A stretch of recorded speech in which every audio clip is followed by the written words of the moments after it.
अध्यक्ष महोदय, 8 नवंबर 2023 को जलगांव के धरन गांव में मुस्लिम समाज की एक रैली आयोजित की गई थी। इस रैली में पुलिस का पूरा परमिशन था। रैली में पुलिस साथ बंदोबस्त में थी। इस रैली में 2 बच्चों ने फलस्तीन का झंडा हाथ में लहराया।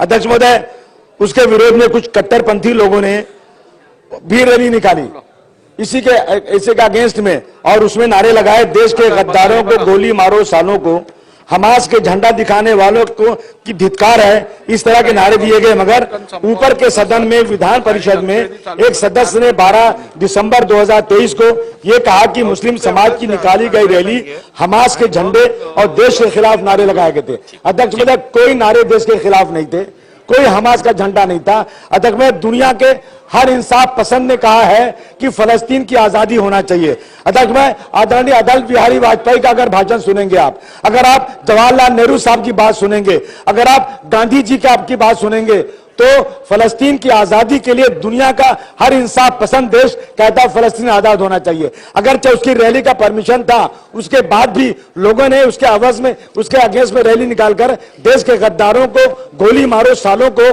और उन पे केस नहीं हुआ। और केस किस पे हुआ अध्यक्ष महोदय? जिन्होंने कोई झंडा फलस्तीन के अलावा कोई झंडा लिया नहीं था। मेरा यह निवेदन है कि जो केस 11 लोगों का पे किया गया है, वो केस तुरंत विड्रॉ होना चाहिए।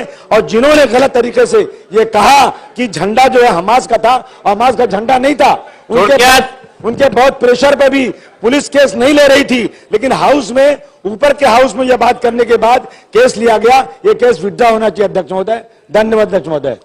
राणे साहब।